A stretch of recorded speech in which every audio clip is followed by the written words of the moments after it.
Hold up. Oh, here we go. You can learn about Australia. Yeah, here we go. Ned Kelly's last stand. So, does anyone here not know who Ned Kelly is? Ned Kelly is a very important figure in Australian history. Who is he? I don't. Wow. No one knows who Ned Kelly is. Here is a sketch of Ned Kelly. Ned Kelly is a famous Australian criminal that led a gang back in the 1800s. No, he's not the guy who founded Australia. Here's a picture of him without a helmet. He is a beautiful man. I like how he, like, if you put this guy in a fucking Starbucks, he wouldn't even look out of place. That's the funny thing. Like, he's got the Zoomer haircut, and he's got, like, a big millennial beard. Like, he actually would just fit in at a fucking Starbucks without any change. But yeah, this is a famous Australian who had a giant shootout with the police. A 15-minute shootout with the police. That's not a bucket. Let me find a picture of the armor. So the armor is actually like in an Australian museum. That is a metal helmet that he forged. All of his metal armor here. He's got the hipster beard. He doesn't care about his legs. Fuck his legs. I guess he has a boot there, so most of it's protected. His arms, fuck them. Who cares about your fucking arms? Just wear a coat. Anyway, let's have a look at Ned Kelly's last stand. I actually don't know how this went. It's the winter of 1880, and in the middle of the night, John Stanistreet, the station master at the remote South Australian settlement of Glenrowan, gets woken by a knock at the door. Jumping out of bed and dressing quickly, the door is burst open. Shouting out, he asks, "What's that for? Who are you?" The reply was, "I am Ned Kelly." In the doorway he stood, an imposing figure clad in a long overcoat. Fucking anime character. I am Ned Kelly. Kelly pushed the station master back into the bedroom, where his wife and children were still in the bed. Kelly ordered John to finish dressing and told him, "You have to come with me and take up the rails. There's a special train coming." Okay. Having earlier shot 3 policemen, Ned Kelly and his gang have been... You don't just say that as like an offhand statement. ...storming the area by robbing banks and train stations wearing bush armor. The armor is crudely fashioned from plows. Like, imagine this showing up. You're like, what are we dealing with here? What are you guys? I am atomic. And other lumps of metal. The South Australian police have tracked him down using Aboriginal trackers, who know the country even better than Kelly and his gang. Now a large group of police and trackers are on a train on their way to Glenrowan to get their man. Kelly knows that unless he stops the trackers, the police will always be onto him and the 3 others in his gang. Right. Kelly's plan is to pull up the train tracks near a deep precipice and have the train fall to certain disaster. Right. Dragging the station master from his house, he sets to work. Well, he's not just an SA legend, he's an Australian legend. Some people call him the Australian Robin Hood. Australia likes to celebrate, like, massive criminals. They dig at the tracks and set their trap. With some time before the train arrives, the gang gather up the small population of Glenrowan and take them hostage at the local hotel. Kelly's gang are known for their good humor, and he is somewhat of a local folk hero. When he robs the banks, he burns the records, making it difficult for them to reclaim their loans. When he robs a bar... Yeah, that's why he's called like Robin Hood, right? So he goes around burning people's mortgage documents. Like, I don't know, man. Like, you got your money already. You can't. They don't know you're gonna pay it back anymore. He burns the records, making it difficult for them to reclaim their loans. When he robs a bar, he gives free beer to all the locals. But the police... What a fucking lad! What? See? This is why he's Robin Hood. Police are finally catching up with him, and Ned and his gang are getting desperate. Despite his reputation, in the hotel, the hostages and the station master are told in no uncertain terms that if they try to signal the oncoming train, they will be shot. Ned has miscalculated the arrival of the train, and a long wait sets in. So Kelly and his gang decide to entertain themselves and their hostages while they wait. A teacher by the name of Thomas Kernow gave an account of what happened. Dan Kelly, Ned's brother, a short time after I entered the hotel, asked me to have a drink with him, and I drank with him at the bar. About 3 o'clock in the afternoon, Ned and Dan Kelly called several of the prisoners to engage in jumping with the hop, step, and jump. Ned Kelly What? What? several of the prisoners to engage in jumping with the hop, step, and jump. Ned Kelly joined in with them and used a revolver in each hand as weights. The gang engaged in drinking and insisted music be played, that people danced, and songs be sung. What Some is of which happening? were about the Kelly gang. Some of the gang overindulged themselves, but Ned stayed sober. With the time dragging on, the teacher convinced the Kelly gang that his wife was ill and he had to take her home. Amazingly, the gang allowed them to leave, with the warning that they would be regularly checked upon. The hostage is sick. That's fine. Just fucking go home. It's all good. We just send people to check on you. That is the most Australian hostage situation you've ever fucking heard about. And if he were to try and warn the train, that they would be silenced permanently.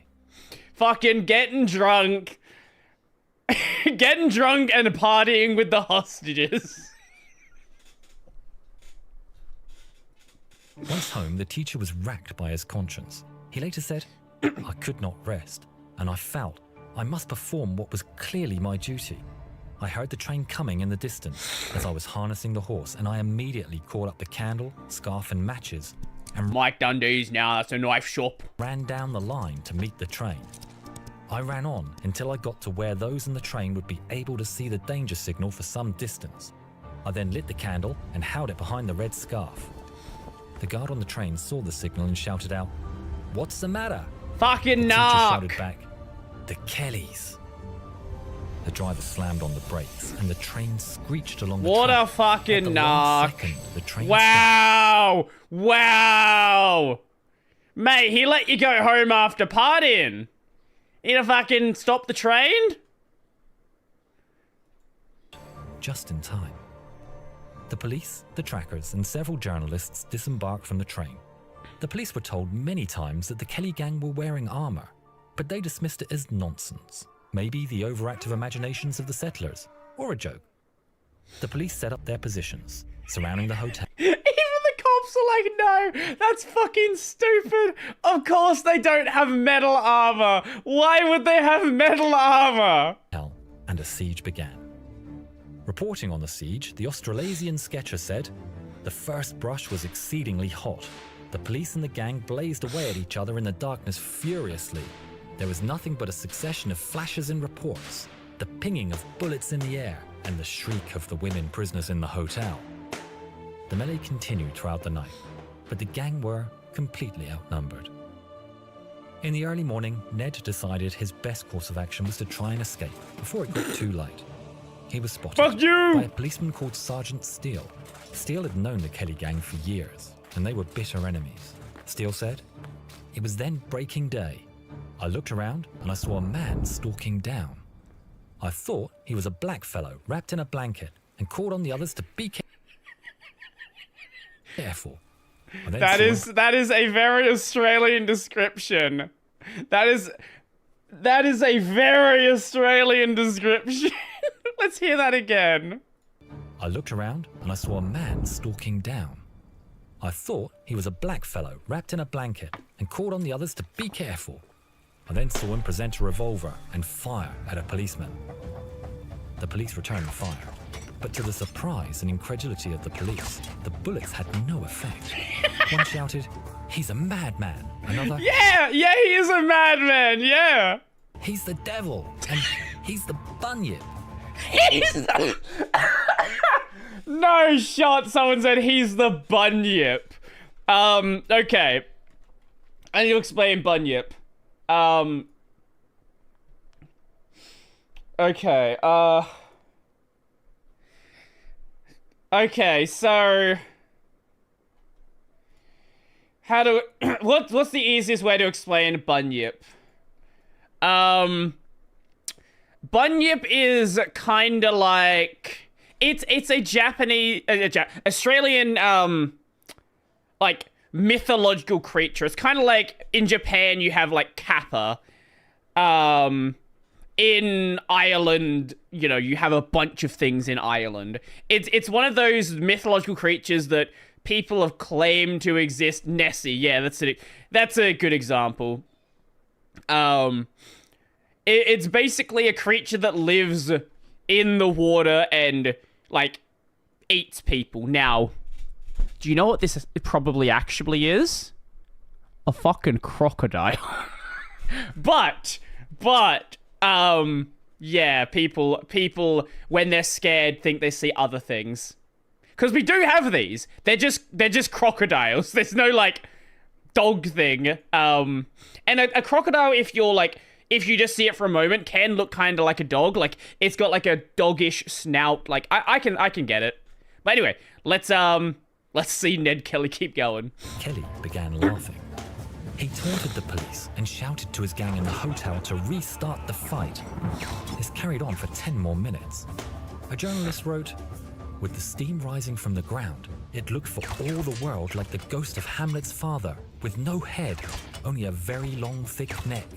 It was the most extraordinary sight I ever saw or read of in my life, and I felt fairly spellbound with wonder, and I could not stir or speak."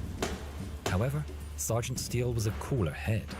He later said, "I could see the bullets hitting him and staggering him for a moment. They had no further effect. I therefore thought he had armor on and determined to have a..." Ah, yes, he has... I like how it takes that long for someone to think, ah, yes, why are the bullets hitting him and bouncing off? Armor. Yes. How does he not have ammo? He has ammo on him. He's just reloading. Close shot at him. Steele aimed at Ned's unprotected legs and caught him with two shots. The only person here with a fucking brain. Like, let's just keep shooting the parts where it's not hurting him. Nah, fucking shoot his legs, you fucking morons. Steele aimed at Ned's unprotected legs and caught him with two shots. Should have wore leg protection. We were in the open, and he fell and cried, "I'm done, I'm done." I ran up to him then, and he turned savagely and tried to shoot me, but I pushed the revolver down. I had a great scuffle with him, but others ran up, and his shots had no effect. We found a bag of ammunition, and when we divested him of his armor, we found that he was weak from loss of blood. I was strained in the scuffle, but we got our man. Found guilty and sentenced, Kelly's last words were, "Ah, well, I suppose it has come to this."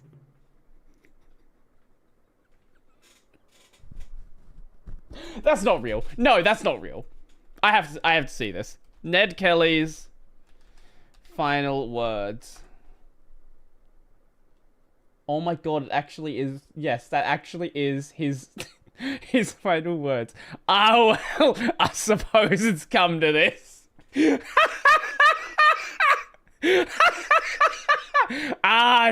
is what it is. Fuck.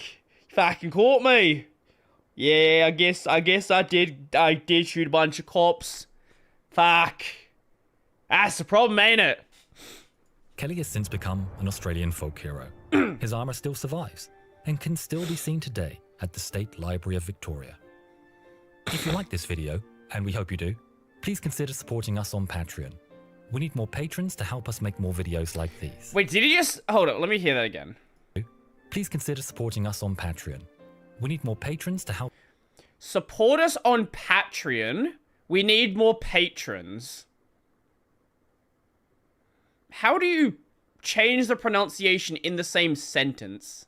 Help us make more videos like these. If not, then please subscribe. That was a good video. And share this video. Anything you can do to help would be Very great. good video. I'm gonna sub to this guy. I've never actually seen his channels before. Yarn Hub. Seems like he does a lot of historical animation stuff. Yeah. Oh, it's still going today. Wow. We might have to come back to this one for a future look. Aussie History +1. I will see if I can find a video on the Emu War for next time, because people keep fucking bugging me about the Emu War. I'm sure there's gonna be a real... Like, I found this by looking up Ned Kelly video essay, so I'm sure there's gonna be, I'm sure there's gonna be something for the Emu War as well. That was very good. I liked that.